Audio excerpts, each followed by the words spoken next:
பழனி கல்யாணத்தை நிப்பாட்டி அது மூலியமா பாண்டியனையும் பாண்டியன் குடும்பத்தையும் அசிங்கப்படுத்த நினைச்ச சத்தியவளுக்கு பழனி கொடுத்த இந்த தரமான சம்பவத்தால அங்க அசிங்கப்படுறது என்னமோ சத்தியவலா மாறுது. அது எப்படின்னு பாக்கிறதுக்கு முன்னாடி இந்த கதை பிடிச்சிருந்துச்சு அப்படின்னா மறக்காம நம்ம வீடியோக்கு ஒரு லைக் பண்ணுங்க. அதோட நீங்க புதிய சப்ஸ்கிரைபரா இருந்தீங்க அப்படின்னா மறக்காம நம்ம சேனலை சப்ஸ்கிரைப் பண்ணிக்கோங்க. இங்க பழனிக்கு கல்யாணம்னு சொன்ன உடனே பழனி லாஸ்டா போயிட்டு இந்த மாதிரி அண்ணன் என் கல்யாணத்தை தரிசனம் தடுத்து நிப்பாட்டிட்டாதீங்கன்னு நான் ஏற்கனவே வந்து போயிட்டேன். சொல்ல போனா எனக்கு கல்யாணமே வேண்டாம் தான் நினைக்கிறேன். ஆனா ஆத்தா தான் எனக்கு கல்யாணம் பண்ணி பார்க்கணும்னு ரொம்ப ஆசைப்படுது. அதுக்காக மட்டும்தான் நான் அந்த கல்யாணத்துக்கு ஒத்துக்கிட்டேன். தயவு செஞ்சு இந்த கல்யாணத்தை நிப்பாட்டிடாதீங்கன்னு அப்படின்னு கெஞ்சுறாரு. இந்த சத்தியவேலும் முத்தியலும் அதெல்லாம் ஒண்ணும் நடக்காது பழனி, நீ போ, தைரியமா இரு, கல்யாணம் கண்டிப்பா நடக்கும்னு சொல்லி ஆறுதல் சொல்றாங்க. அந்த நம்பிக்கையில பழனியும் நம்ம அண்ணனுங்களே சொல்லிட்டானுங்க, இனிமே நம்ம கல்யாணத்தை யார் நிப்பாட்ட போறா அப்படின்னு ரொம்ப தைரியமா இருக்காரு. இங்க கல்யாண ஏற்பாடுலாம் ரொம்ப சூப்பரா போகுது. முகூர்த்த நேரத்துல மாப்பிள்ளையும் பொண்ணு வந்து மனமேலையும் உட்காந்துட்டாங்க. எந்த பிரச்சனையும் இல்லையடா அப்படின்னு நினைக்கும் போது திடீர்னு இங்க தாலி எடுத்து கட்ட போற நேரத்துல பொண்ணோட அப்பா வந்து கல்யாணத்தை நிப்பாட்டுங்க அப்படின்னு சொல்றாரு. பாண்டியனுக்கு இங்க என்ன சொல்றதுன்னு தெரியல. பழனி ரொம்பவே மனசு வந்து போயிறாரு. இங்க பாண்டியன், என்ன சம்மந்தி, எதுக்காக கல்யாணத்தை நிப்பாட்ட சொல்றீங்க? என்ன சம்மந்தி, எனக்கு இந்த கல்யாணத்துல விருப்பம் இல்ல. என் பொண்ணை இந்த பையனுக்கு கட்டி கொடுக்க எனக்கு சம்மதம் இல்ல, எஞ்சிருவானி மேல அப்படின்னு சொன்ன உடனே அந்த பொண்ணு டக்குன்னு ஏஞ்சிடறாங்க. உடனே இங்க பாண்டியன் கேட்கிறாரு, என்னாச்சு உங்களுக்கு, எதுக்கு சம்மந்தம் இல்லைன்னு சொல்றீங்க? இப்போ எல்லாம் ஓகே பண்ணி தானே கல்யாணத்தை நடத்த ரெடியானோம், அப்ப என்னாச்சு உங்களுக்கு, யாராவது ஏதாவது சொன்னாங்களா அப்படின்னு பாண்டியன் கேட்க, அதெல்லாம் யாரும் ஒண்ணு சொல்லல, எனக்கு உங்க பையனுக்கு என் பொண்ணை கட்டி கொடுக்க சம்மதம் இல்லை, அவ்வளவுதான், வாமா போலாம் அப்படின்னு இங்க பொண்ணு அழைச்சிட்டு கிளம்பிடுறாங்க. அப்போ பாண்டியன் பழனின்னு சொல்லி எல்லாருமே அப்படியே என்ன பண்ண தெரியாம அசிங்கப்பட்டு நிக்கிறாங்க. அப்போ என்ன பழனி, என்னாச்சுடா? எனக்கு தெரியும்டா, இந்த பாண்டியன் உன்னை இப்படித்தான் அசிங்கப்படுத்துவான்னு எனக்கு தெரியும். ஆனா பாண்டிய மாதிரி இல்லடா நாங்களாம், நாங்க உன் அண்ணனுங்க, உன் ரத்த சொந்தம். அப்படி இருக்கும்போது உன்னை இப்படி அசிங்கப்பட விடுவோமா பழனி? இங்க பாடுறா பழனி, நாங்க சொன்ன மாதிரி எங்க தலைமையில உனக்கு கண்டிப்பா கல்யாணம் நடக்கும், புரியுதா?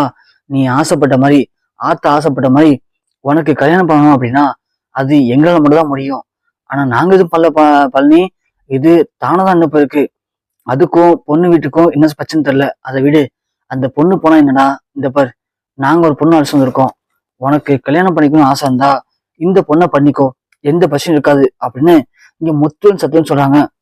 அப்பதான் பழனிக்கு புரியுது, அப்போ இது எல்லாத்தையும் பண்ணது நம்ம அண்ணனுங்க தான்.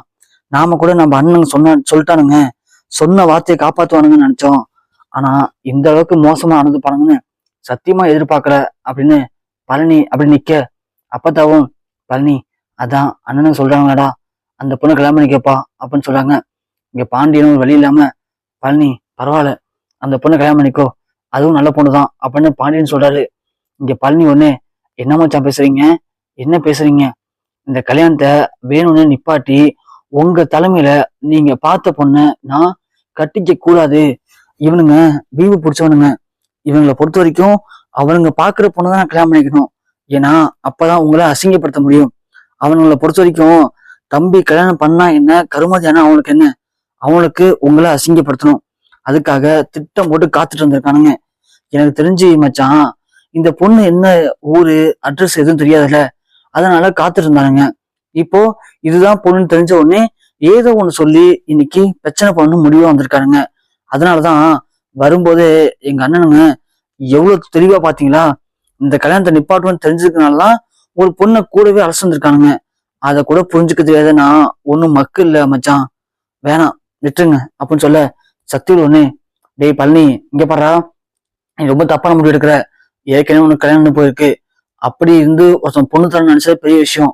இப்போ 2வது வாட்டி கல்யாணம் போச்சு. இப்போ நாங்க பாக்குற பொண்ணை கல்யாணம் பண்ணிக்கல அப்படின்னா இனிமே உனக்கு வருஷம் ஃபுல்லா கல்யாணமே ஆகாது, பாத்துக்கோ அப்படின்னு நீ சத்துவல் சொல்ல, போதும் நிப்பாட்டுன, உங்களை பத்தி எனக்கு எல்லாமே புரிஞ்சு போச்சு. நீங்க இருக்கிற வரைக்கும் நான் கல்யாணம் பண்ணிக்க கூடாது, அவ்வளவுதானே? பரவாயில்லண்ணே, நான் ஒண்ணு கல்யாணம் பண்ணி சாதிக்க போறது இல்லை. இப்போ நீங்க தான் கல்யாணம் பண்ணி என்ன சாதிச்சிட்டீங்க, என்ன வாழ்க்கை வாழ்ந்துட்டு இருக்கீங்க? இப்படி அன்னிங்களை வீட்டை வச்சு கொடுமைப்படுத்தி அவங்களுடைய மனசை புரிஞ்சுக்காம தினம் தினம் அவங்க சித்திரவதை அனுபவிக்கிறாங்க. அப்படியாப்பட்ட பழிபாவத்துக்கு நீங்க ஆளாயிட்டீங்க.